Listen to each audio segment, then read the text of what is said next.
He's a 22-time Emmy Award-winning director. He's worked with legends like Larry King, Tony Robbins, Richard Branson, and Tim Tebow. But what most people don't know, he's also a chart-topping songwriter with 3 gold records, writing songs for artists like Lee Brice, Darius Rucker, and Ray Lynn. Nick Nanton's stories have taken him from the slums of Haiti to the red carpets of Hollywood. And whether he's behind a camera or a guitar, he's helping the world's most influential people shape their legacy. In this interview, we unpack what Nick has learned from decades of working with the greats, and how you can use those lessons to build a brand and a life that matters. Let's get into it. All right, Nick, thanks for coming on, man. It's great to see you again. It's been a while, and I know we only connected once there. Shout out to Dean, he's the man. Yeah, of course. but yeah. So welcome to CoreMessages. Really, the overall goal is to kind of dive into people's stories and kind of uncover those different core messages or principles that led to their success, and it's primarily within entrepreneurs or people that just do exceptional things. And Love it. I'm really happy that you could jump on. But really the first kind of the opening question, really the beginning, diving into your story. One day you were born and now we're here. Can you fill us out on what happened in between? Yeah, a lot has happened in between. Look, I think what's really interesting, I actually read Will Smith's book before this. It was pre-slap, and it just hit different. No, but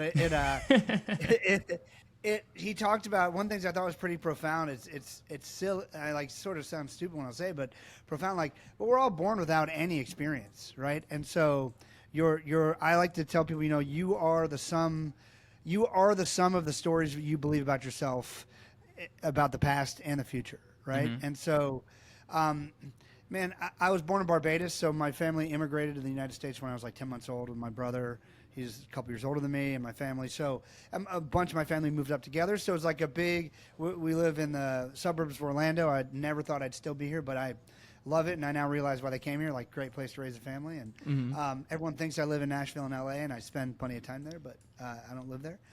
And so, I grew up in an immigrant family, right? So my family was we're from Barbados, so we spoke English and all that, but really, I was talking to a friend this morning. I was saying, my mom, coming to a place where you have no customs, you don't, I take for granted, I grew up in this area and I can call somebody for almost anything. One time it was taking 3 months to get a permit to redo my pool, and I called 3 friends, and the next day I got a call the day after Thanksgiving from the head of the office. Is I don't know who you are, but your permit will be approved tomorrow.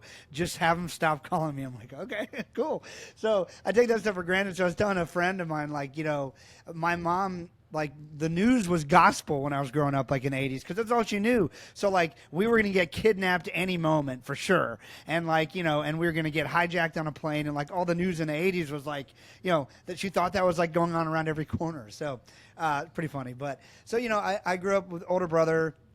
My parents, because we're immigrants, my parents were, like most immigrants, get a profession. You and your brother get a profession. We're both like, hell no.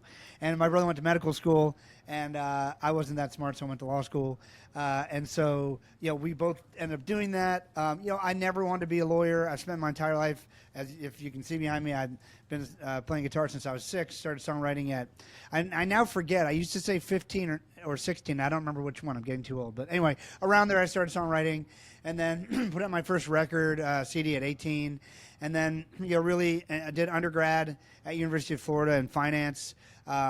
Never wanted to. I just knew a business degree was what I should get, and there was no option of not go to school, which I don't mind that. And then get a profession. All right, a lot of CEOs of major record labels and stuff are lawyers. Can't hurt to get a law degree. I finished undergrad in 2.5 years. I took a semester further to graduate, so I graduated after 3 years, because if I stayed one more semester, I got paid to stay in school and do 12 hours of independent study in blues guitar, so I did that. And then I went to law school, but I never wanted to practice day of law in my life. I passed the bar. I'm still licensed to practice law, but I've practiced very, very little law. But it's been a really interesting differentiator in my life. I would tell all of my kids go to law school and don't practice law. It's been pretty amazing. I met my business partner when I was 15. We went into business together when I was 22.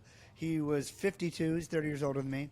And He just retired a couple years ago, and I bought him out of the business. But we were business partners for over 20 years. I learned a ton from him. We built a personal branding agency because music wasn't going great. And then I had some success in that agency and was able to do what dumb artists do, and I was able to have enough money to get back into making art. And it's actually, thankfully, it's worked out. Had, I think, 43 Emmy nominations, and I've won 22 Emmys. And I'm currently ranked in the top 10% of songwriters in the world. I've got 3 gold records and, a few million streams to my name. I make literally tens of dollars songwriting, but I absolutely love it. And that's me, man. That's so cool. Oh, and a family. I got 3 kids. One just finished his freshman year of college. One just finished his sophomore year of high school. Those are my 2 boys. And my daughter is about to start 7th grade. So that's awesome. Well, man, and a wife of 22 years. I had my 22nd anniversary last weekend. So that's that's really congratulations.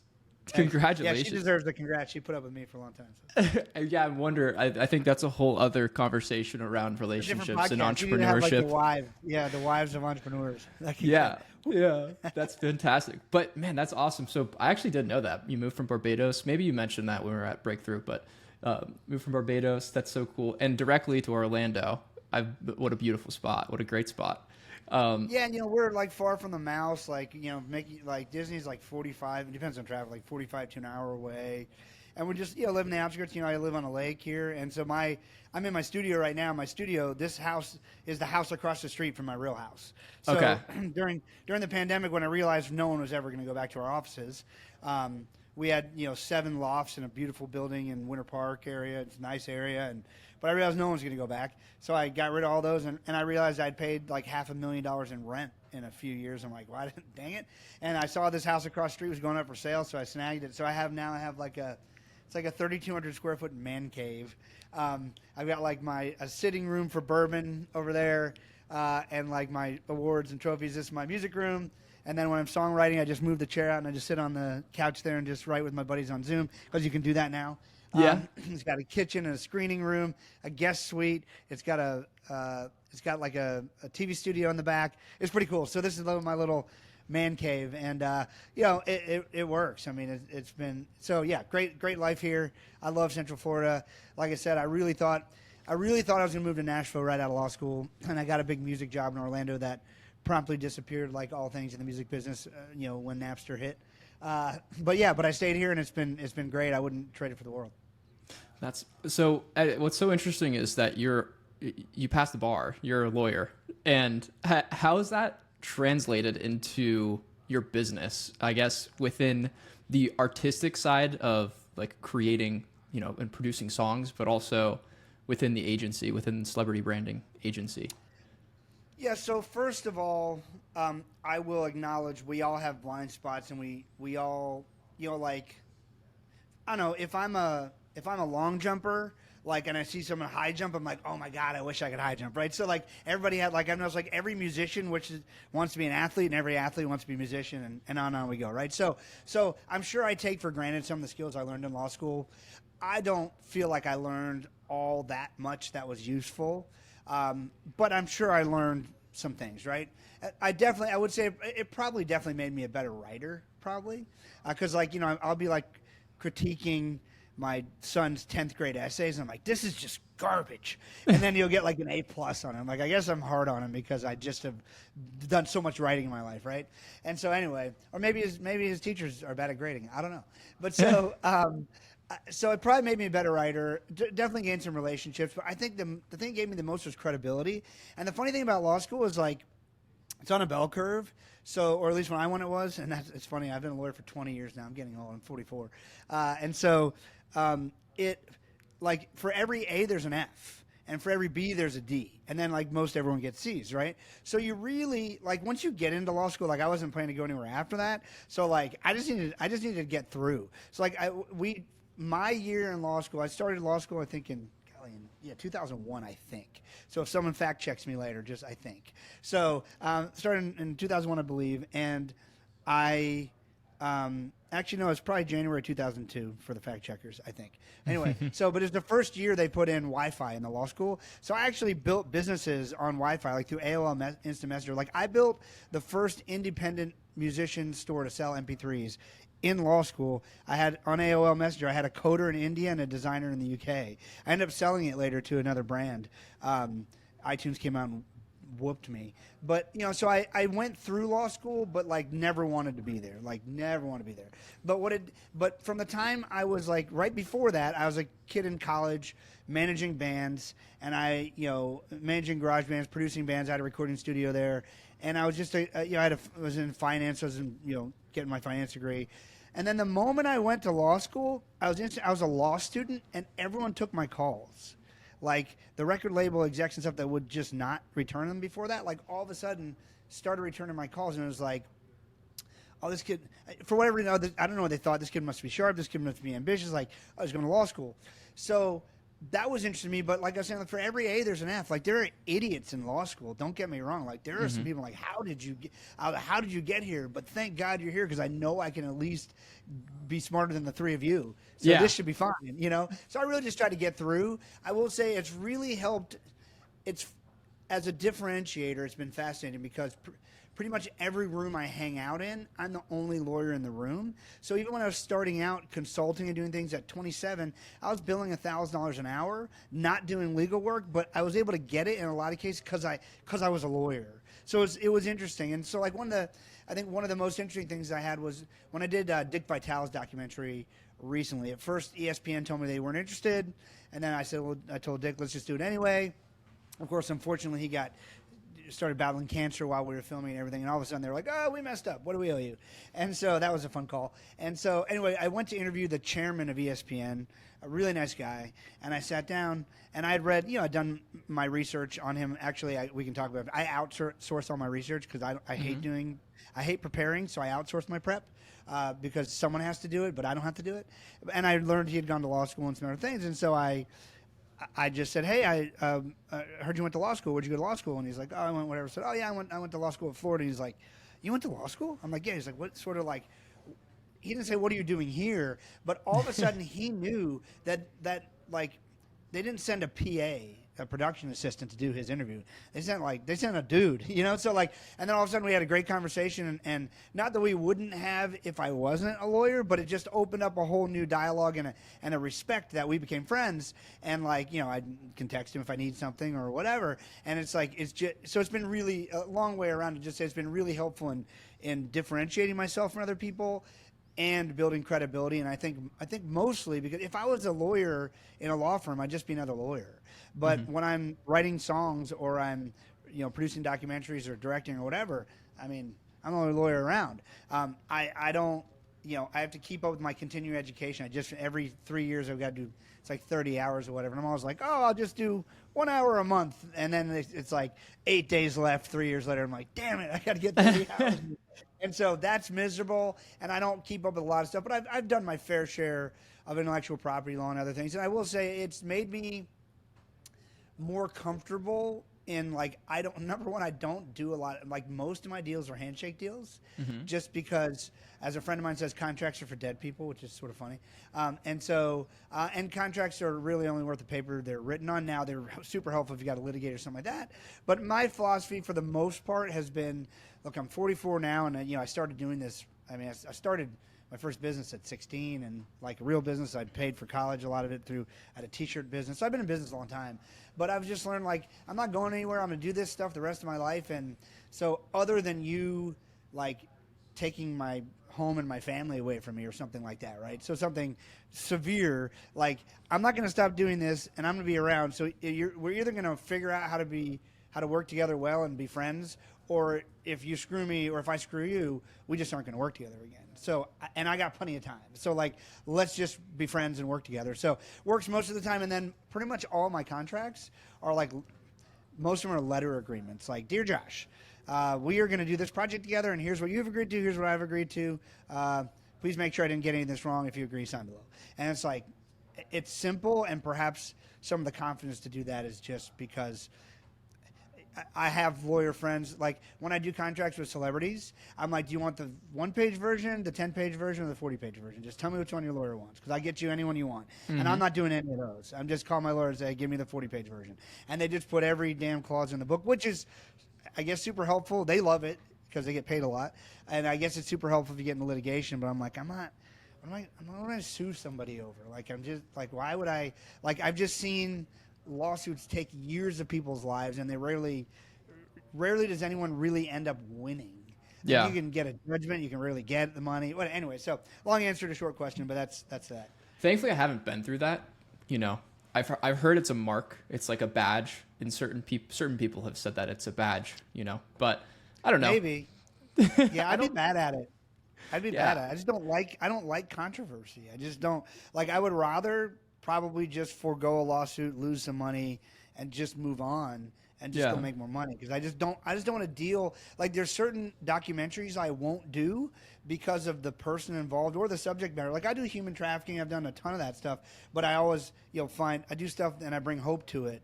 But if someone's just a jerk or it's just a topic, I'm like, I don't want to spend a year and a half of my life dealing with this every day. Like, when I saw Tiger King, I was like, God bless these people. This is a hot mess, and it's fascinating. Yeah. But like, these people lost like 10 years of their life, like living in this swill. Like, I couldn't. No thanks. It doesn't have the amount of money. I wouldn't do it.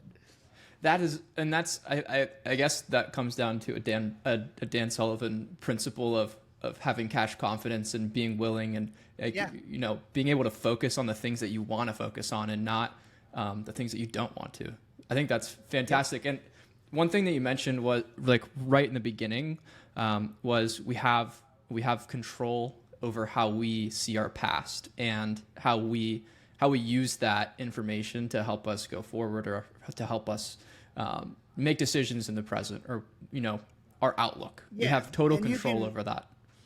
Yeah, and you can reprocess your past. I mean, that's really something I learned from Dan Sullivan. And it's like, you know, we all have these things that we, like, the moment something even reminds you of it, your body just sort of tightens up. So you have like a negative recollection of it.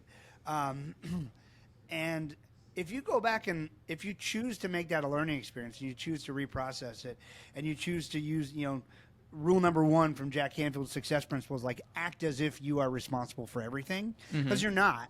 But you take back control when you act as if, and say, you know, all right, if a car crossed the double yellow lines, okay, what could I have done better? Okay, right. Let me take that. Or if I got yelled at, or I got in trouble for this, or I went bankrupt or whatever. Okay, so what did I learn from that, and what journey did that set me on? How did that help me meet, you know, my life partner? How did that, like, what? And so how can I turn that into a learning experience and a positive transformational experience that I learned from? And then you'll find, I mean, you can make it so that you don't have like a visceral response to that anymore. And it's interesting because obviously the sum of those stories is who we believe we are, like I said, and the sum of the stories we believe about what our future holds. Like, if, you know, Dan Sullivan is great. He wants to live to 156, and he believes his future will always be brighter than his past. So, like, why wouldn't you want to live to 156 if you believe your future is brighter than your past? Like, every day just gets better. And it's funny, people ask him, like, well, what if you don't live to 156? He's like, well, I won't care. And so it's like, yeah, that's a good point. Yeah. That's awesome. No, so that's one thing that I guess is that when did you have that realization that you control the narrative of your past and how it affects you today? Kind of when I mean, it's still something that's not always easy, right? Because it's sort of like, you know, not to make it sound corny, but I believe, you know, we're all born with certain skills and gifts and purpose, and but no experience, like we said. And like with a light, you know, like that, we shine brightly. As kids, we typically shine pretty bright, right? And as all these moments happen in our life, like we tend to put screen doors over that light, and sometimes we hit 30 or 40 or 50, and our light is so dim because we've really never dealt with those negative experiences. And so, you know, it's still something that there's still things will trigger me about something that I like. Why am I feeling negative? And like, I have to think through, like, what is it that's making me feel this way? And I'll still have to dig back and go, oh man, it was that one time, or I read an email an hour ago that I forgot about, that, you know, somebody was rude, or like whatever it was. And so I'm certainly not a master of it, but I think I realized, you know, I don't know, 4 or 5 years ago that was possible, and that, you know, and that your past doesn't define who you are if you don't let it.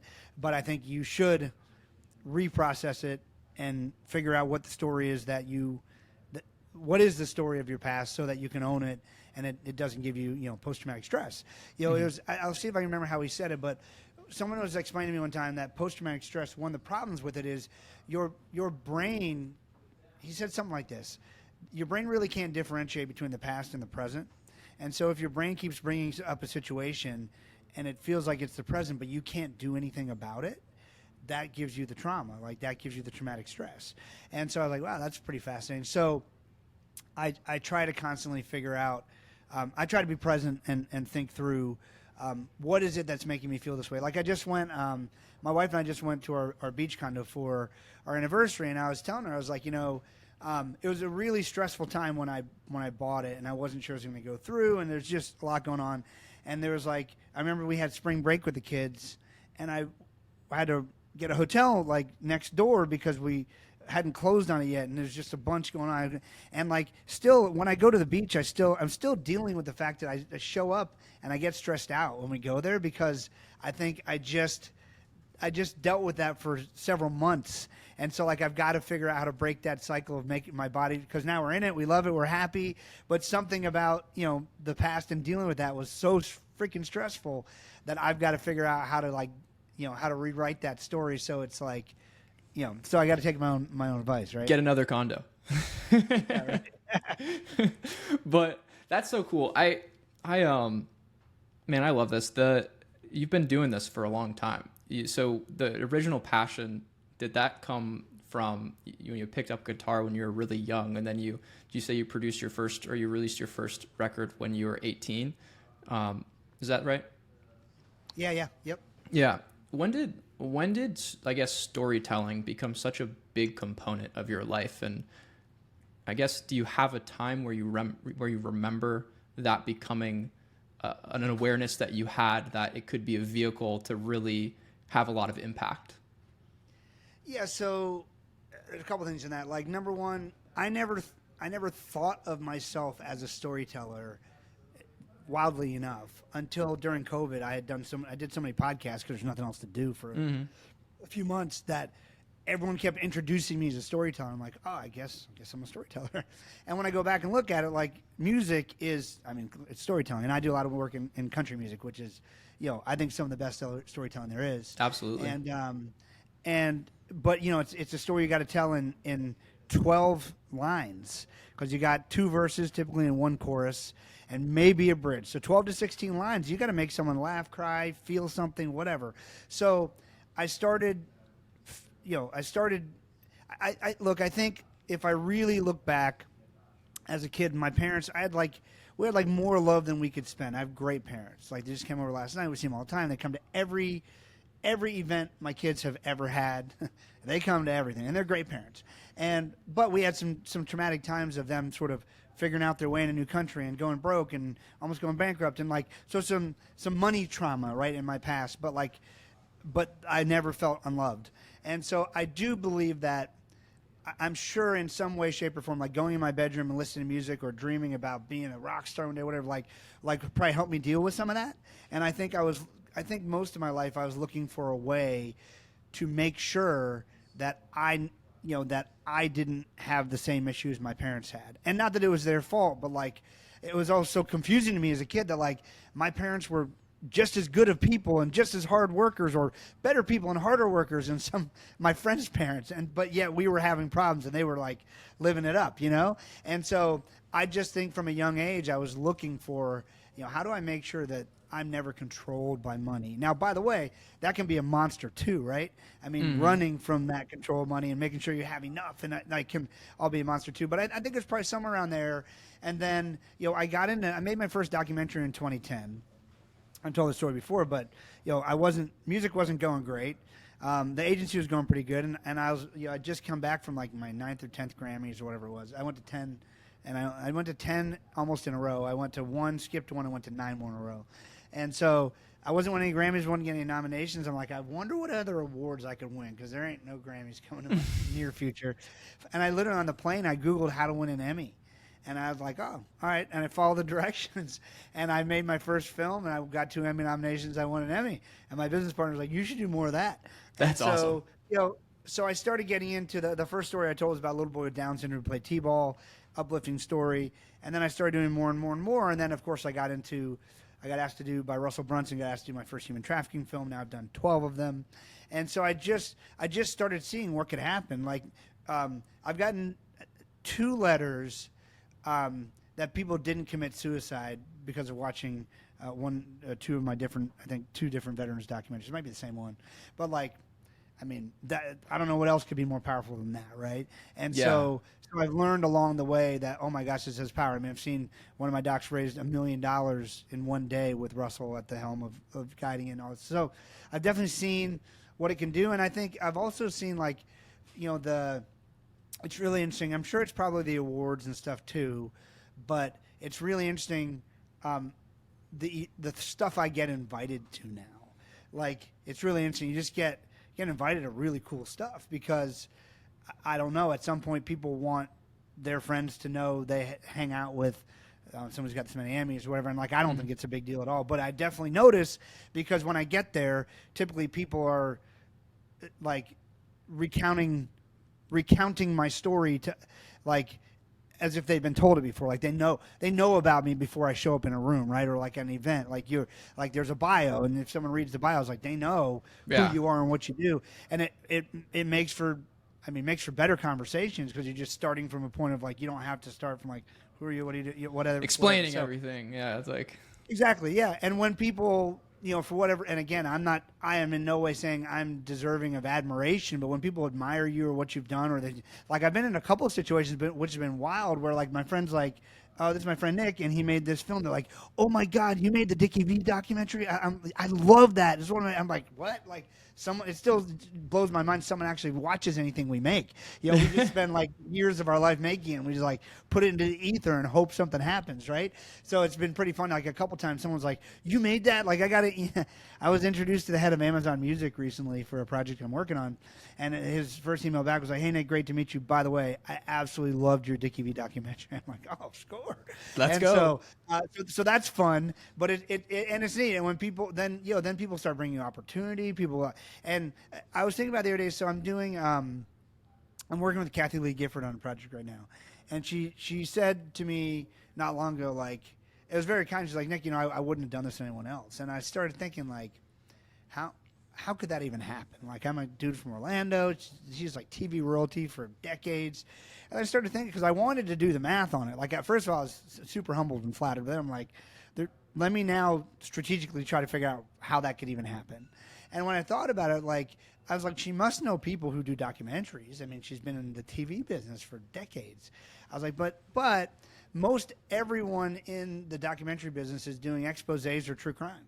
Like that's pretty much what that market is. Like there's not a lot of people doing uplifting stuff, not a lot of people doing bios. And so then it's like, oh, I mean, I guess that makes sense. So it's funny, like I get like every phone call about certain types of docs because no one, first of all, my friends who aren't in the entertainment business, they don't know anyone else who makes docs. So I get every phone call and every opportunity.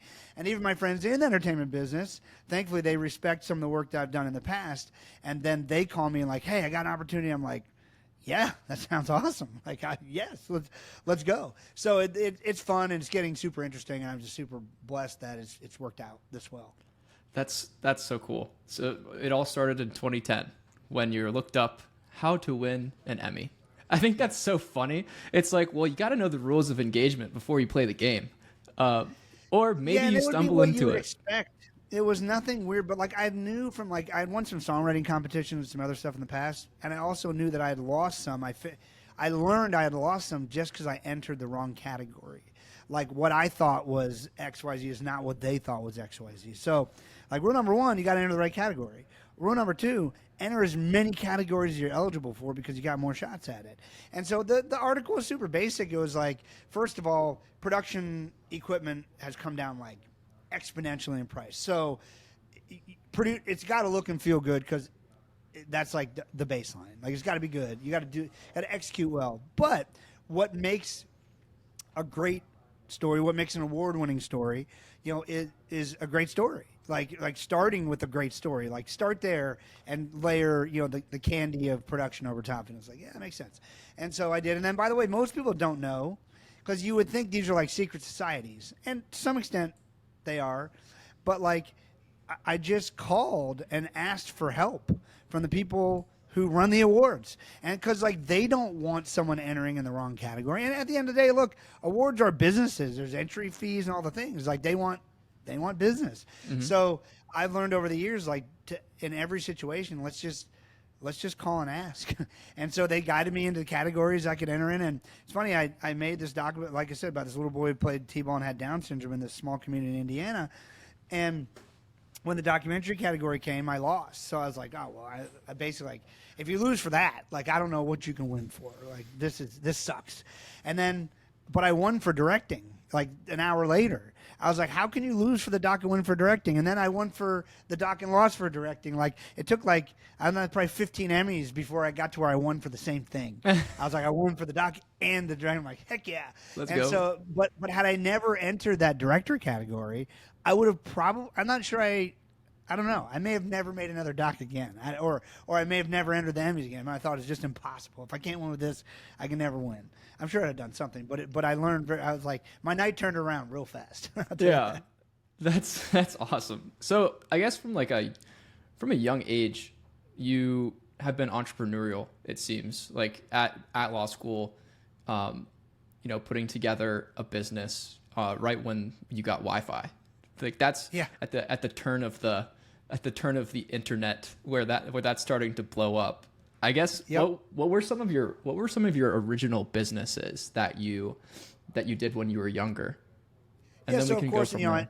I mowed lawns and stuff in high school and all that stuff. I actually I became a clown in 10th grade, maybe 9th or 10th grade, because I called in the phone book because I had an interest in, like, we used to go to this place that had like a magic shop, like this amusement in Orlando, and I always buy tricks. And then one time I bought some sort of balloon animal book, and I was like, this is easy. So I was like, I wonder how much clowns get paid. And like, because I was always trying to figure out, like, how can I buy the tennis shoes? How can I get the cool stuff? So my parents like had their own stuff going on, like, again, doing their own thing, trying to just keep the house and all the things. And so I called them, like, how much does it cost? I mean, how much does it cost to hire a clown for my kid's birthday party? And they're like, $150 an hour. And I'm like, sold. So I became a clown. I was making over $100 an hour, doing like side gigs. And so I did that. I started, I got hired. A guy sort of saw I was entrepreneurial, hired me to do sales at the local mall at a hat store. And those hat stores, there's like custom embroidery while you wait.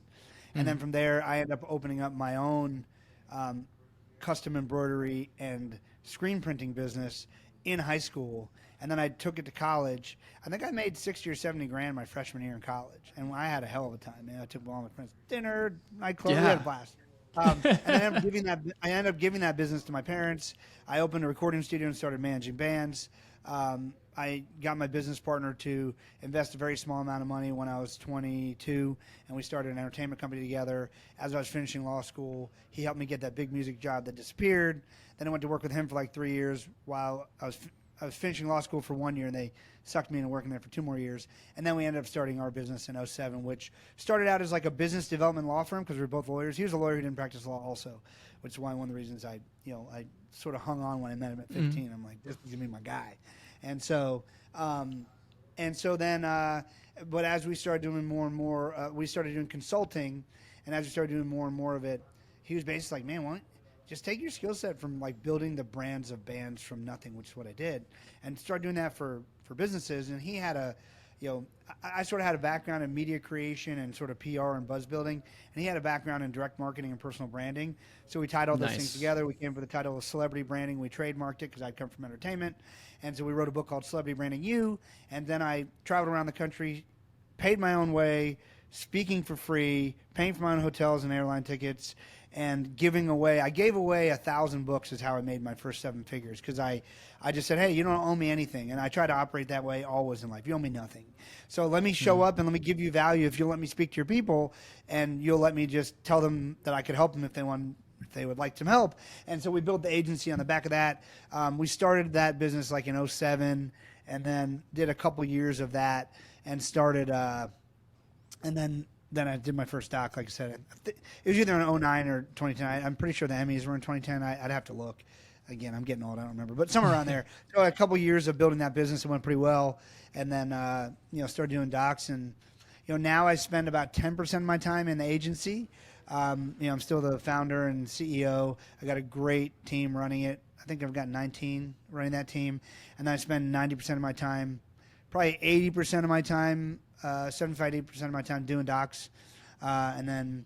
And forming relationships, which is what I enjoy doing, and the rest of my time spent songwriting, and it's a blast, man. I subscribe heavily to Dan Sullivan's theory of unique ability. Like, you really should probably only be doing one thing, and you got the book there. There you go, yep, perfect. The OG. And so my unique ability, for people to understand how I spent a lot of money and over a decade figuring it out, is having meaningful conversations that lead to produced outcomes. So that's pretty much all I do.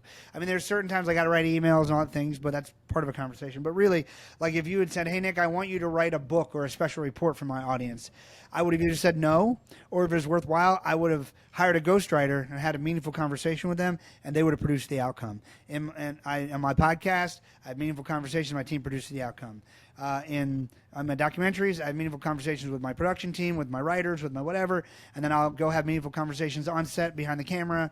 On my Amazon show, I have meaningful conversations in front of the camera, and then other people produce the outcome, and I move on and do my thing. And so, it's great. Living in your unique ability is a blast. That's fantastic. And when did you make that shift of, like, really going all in on having meaningful conversations, and then having the your unique ability team around you, taking care of where the rubber meets the road as far as getting everything done, you could say?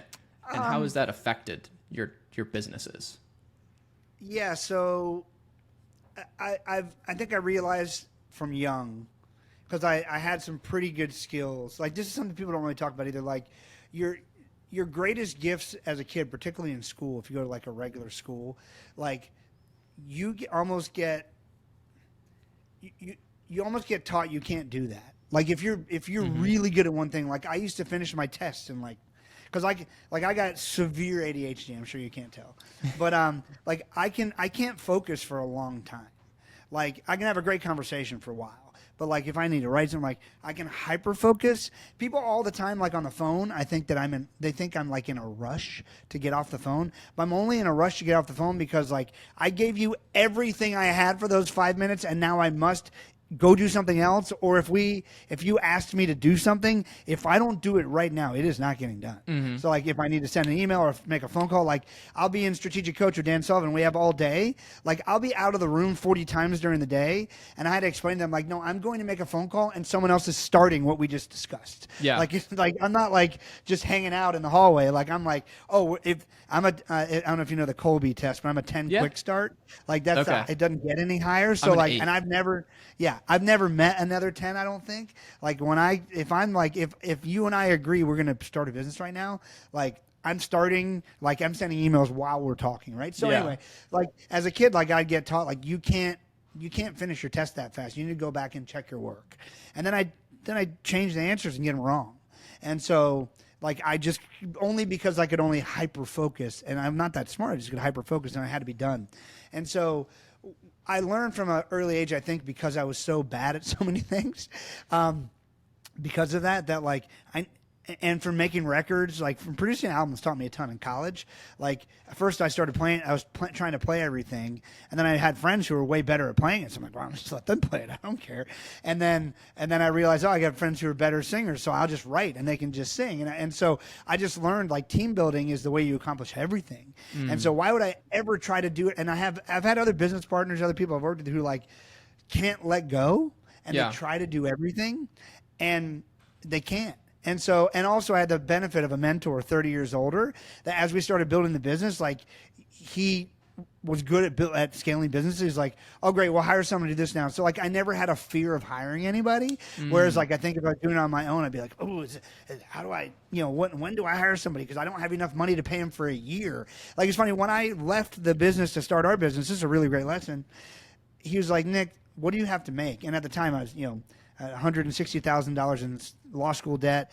I had one son. I was about to have a second one. My wife didn't go back to work from the week before we had our first son, and because she wanted to be a stay-at-home mom, and I was supportive of that. And so I was like, I got to make six figures. He's like, all right. I'm like, but how we can make six figures? Like, you don't have to worry about that today. You got to figure out how do you make basically $8,000 a month, and like you may not make $8,000 the first month, and you may not make $8,000 the second month, but like you don't have to make six figures today. And so I sort of learned when I was hiring somebody. I mean, of course, I didn't hire someone flippantly like, oh, if I can't pay him next month, no big deal. Unless I told him that, like, hey, I'm testing something. It may not work, but like I never got where I was like, oh, okay. If I need someone to help me, yeah, how can we fund that? Okay, great, and we'll see where it leads. So I had the benefit of that, and so I think I was programmed that way as a kid, and then learning to produce records. Then my business partner showed me what it's like to have people doing what you should not be doing, and then I also over the last few years, a friend of mine wrote a book called The Bezos Letters about the principles Jeff Bezos used to build Amazon. Mm-hmm. And it's a great book, by the way. One of my favorite principles in there is never hire someone you don't admire. And one of the things that like I learned from music, like I would hire people who could play guitar. Like, I mean, I can play almost anything on guitar, but like this is really another interesting conversation. Like when I go to Nashville, I'm a musician, and I can write songs, I can play guitar, I can play music, and I can do it pretty well. Mm-hmm. But I'm not musical like some of my friends are. Like some of my friends could pick up this water bottle and crinkle it in a way that you're like, that sounds pretty good. And so like I don't even take my guitar to Nashville anymore. Like why would I bother? Like my friends could pick up and like they could pick up an instrument they've never played before, and it might not sound the way you've ever heard it sound, but it's going to sound good.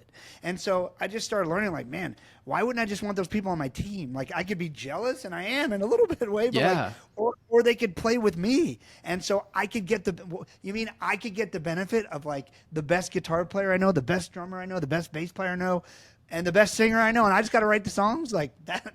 I'd love to hear my songs played that well and sang that well. So I sort of learned that, and then I'd say, over the past decade, I've been like doubling down more on unique ability, and we use EOS now. Of course, Gino Wickman's a good friend of mine, and Traction, his book's amazing, and the Entrepreneurial Operating System. I say because NOS, Nick's operating system, sucks, so we've been using EOS, the Entrepreneurial Operating System. That's really changed my life and my team, and I've just got I heard one time that Michael Jordan refused to let a B player on his team because you can't win championships with B players.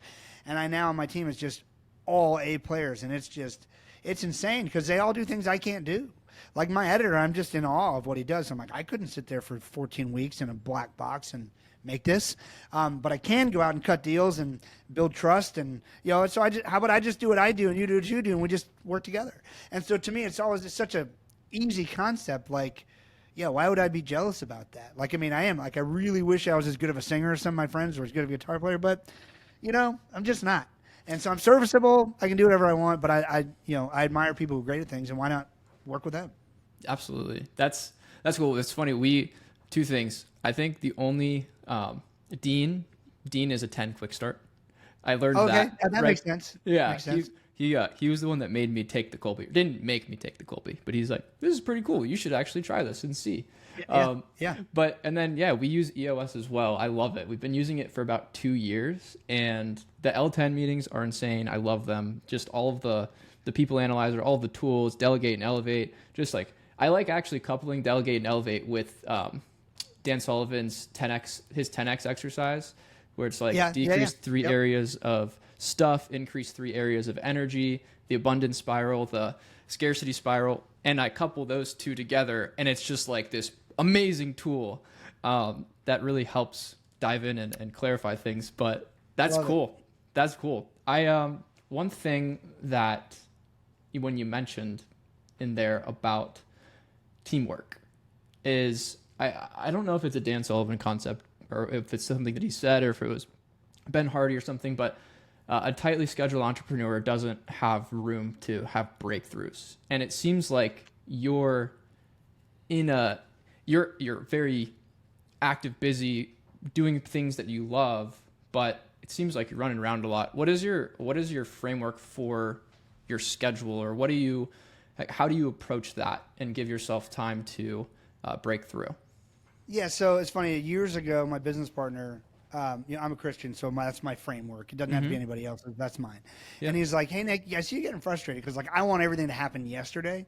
And he's like, if you want God to work in your life, you actually got to give him elbow room. I'm like, "Ooh, okay, got it." And so I learned that lesson. That hits. A couple decades ago. Like, okay, and so I do agree. If you're too tightly scheduled, the way that I do things. So it's funny. I'm actually working on a new book. The working title is The Outsider's Guide to Success, and so it's because I've always felt like an outsider. I don't live in LA. I don't live in Nashville. But it's worked. And so it's basically 10 rules for a creative life that you don't get burned out from. And what I found when I talk about like normal stuff, it's when people lean in the most. So I did a presentation a couple weeks ago, and like, you know who Taki Moore is? I only know him because Dean Jackson talks about him all the time. He's like, and I saw him talk for the first time. Like, the dude blew my mind, right? He's amazing. And he walked up to me and he's like, "Dean's told me about you." He goes, "And if I didn't have to host a table, I'd be at your table." I'm like, "Dude, I'd be at yours in a heartbeat." But it was a great compliment. But so it's like when I talk about like basic things, people. So number one, I don't take my first appointment. Look, if I'm on the road, I'm on the road. So we might have to film all night or wake up at 4 a.m. or whatever. But I try to control my schedule. I only travel 7 nights a month. Like over a decade ago, when my travel started heating up, my wife reminded me that we had multiple children, and she didn't sign up to do this on her own. And so and I could travel 47 nights a month because I get invited to Super Bowl parties and whatever. And it's fun. And I didn't want to neglect my family, but, in the name of work, and I got to grow, and I got to make sure we got enough money, and all the things that you tell yourself, and they're true. But we just decided that 7 nights a month was fair. And when the kids were younger, if I missed dinner, that was a half a night.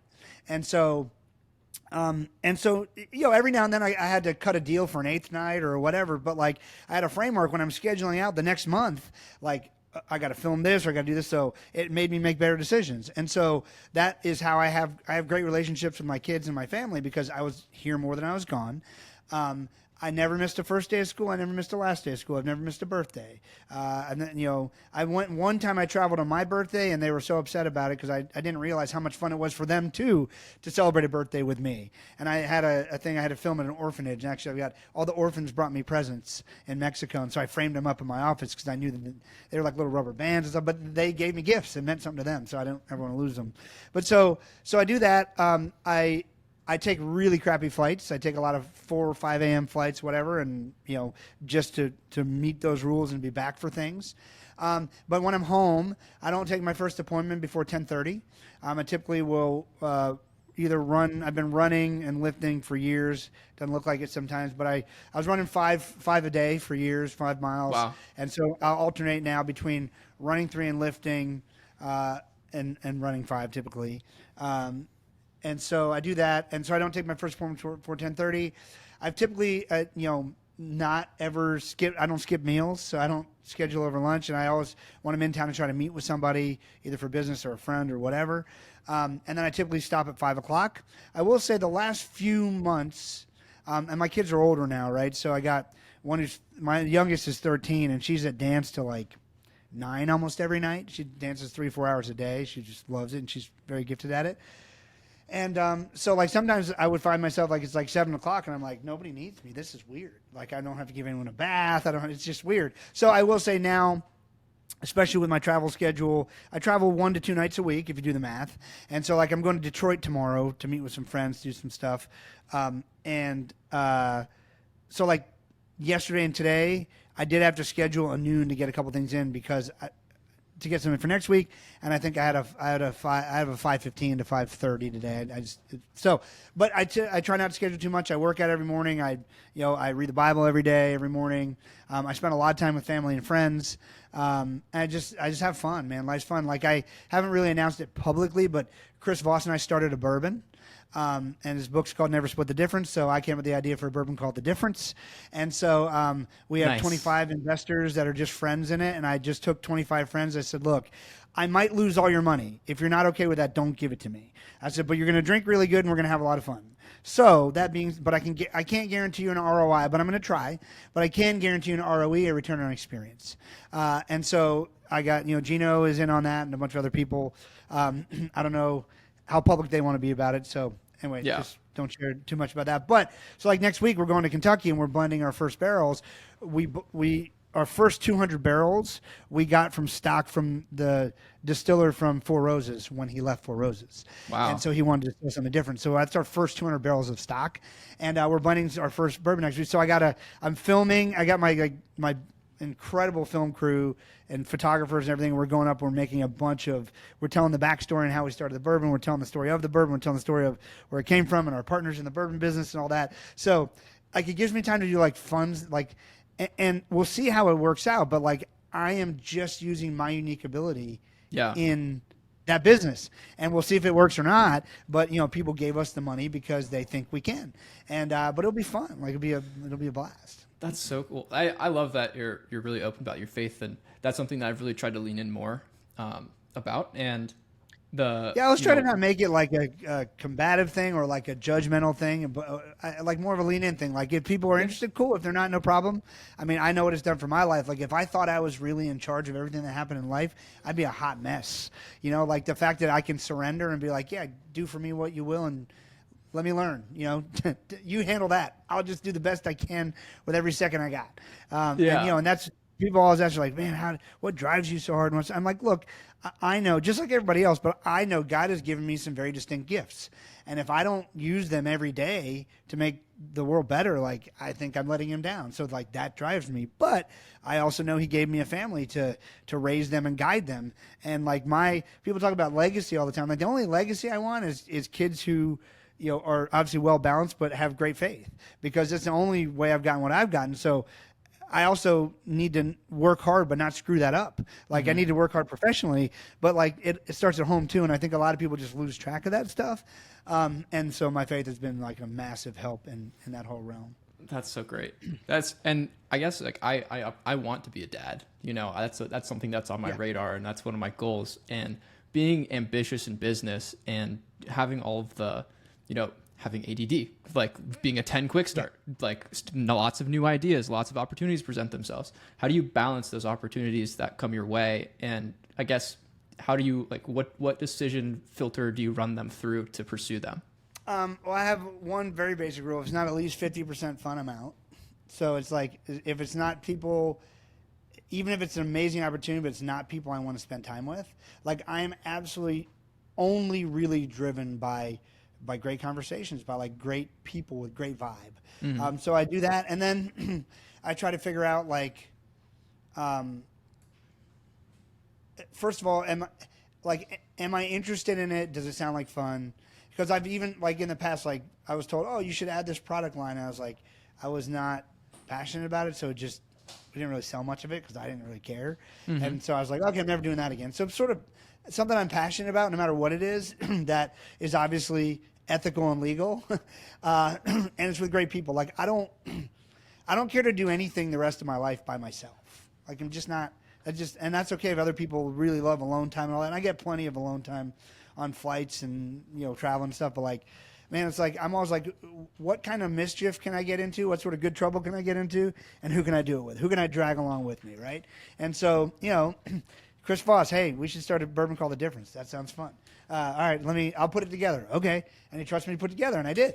And so now we'll see where it leads. And, I'm now learning, because it's such a different business. And I've had success, in the agency and the films and other stuff.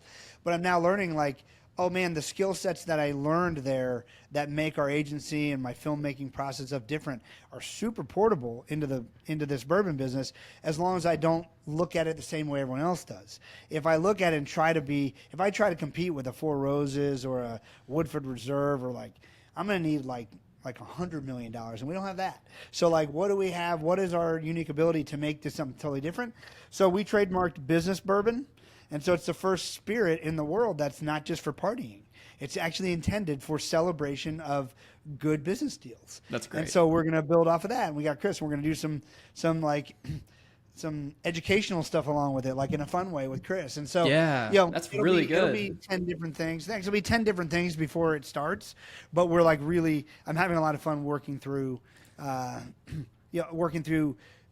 fun of using my unique ability and just inserting it in other people's businesses, which at the end of the day is why people hire me to make films, really. It's because I'm going to bring my unique ability to that. They actually, in a lot of cases, don't actually know what my unique ability is other than I could produce a nice film or a deep storytelling piece for them.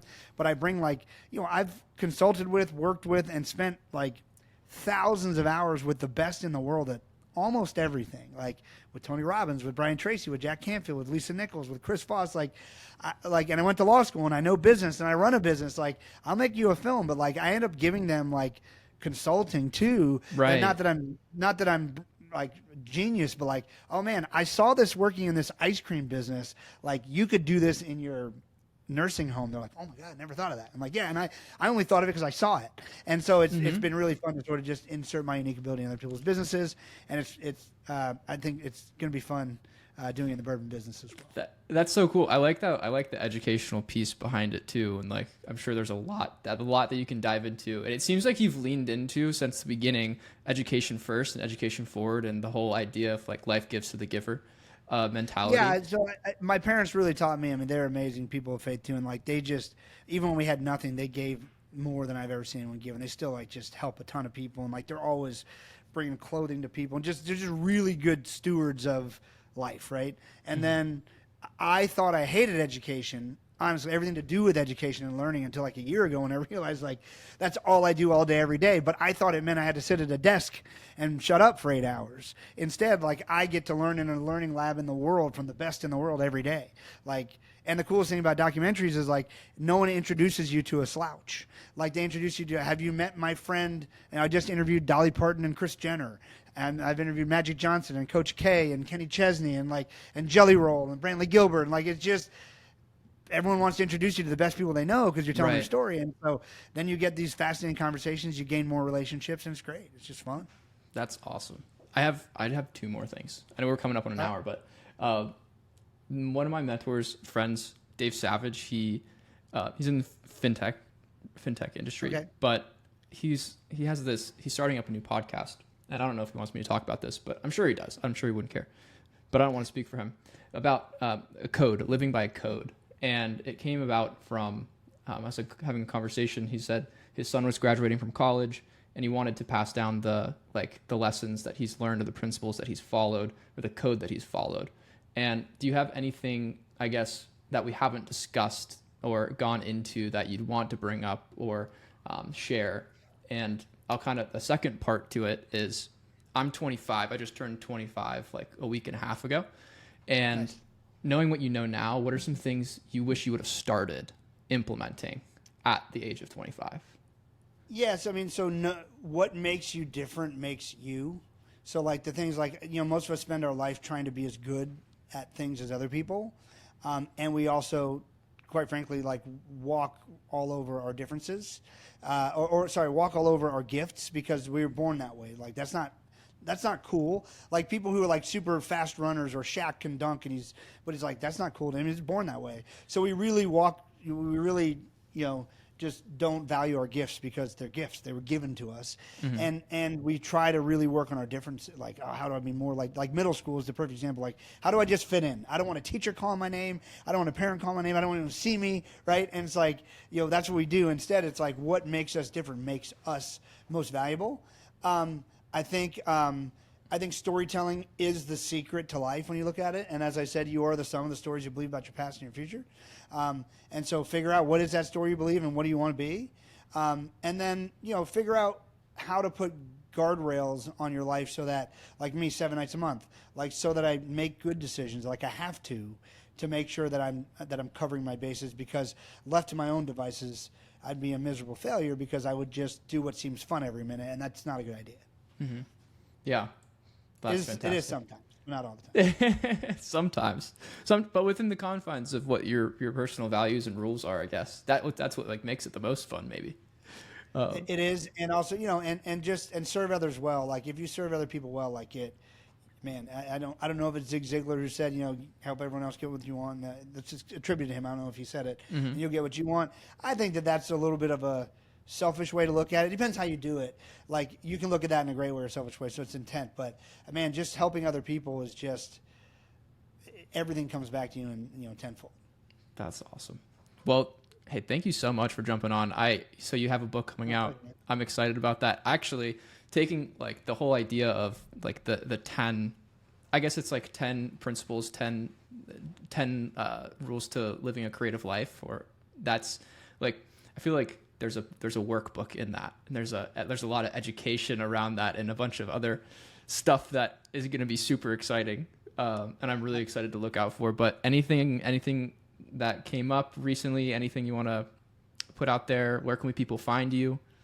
Yeah, no, I mean, nicknanton.com. I'm pretty much the only Nick Nanton around, so as long as you spell it right, you'll find me. My cousin made the mistake of naming his baby Nick Nanton, and I said, I'm going to crush your son in SEO the rest of his life. Sorry. No. And so you'll find me. I have a couple new movies out that I'd love anyone to watch, leave reviews. I have a movie called The Truth About Reading, which shows the truth about reading, that America's never been more than 40% literate since the 60s. Every year we've never measured about 40% literacy, which doesn't mean everyone's illiterate, but basically 6 out of 10 people around you, maybe including you, are subliterate. They're not reading at the level they should be, and then at some point it just gets embarrassing, so you hide it. And so it shows how you can learn at any age, or you can help a kid or whatever. So it's called The Truth About Reading. And then we also Chris Foss's documentary we did called Tactical Empathy just came out on Amazon as well, on iTunes and some of the other platforms. So I'd love if anyone to watch those, leave reviews, connect with me on Instagram. That would be super helpful.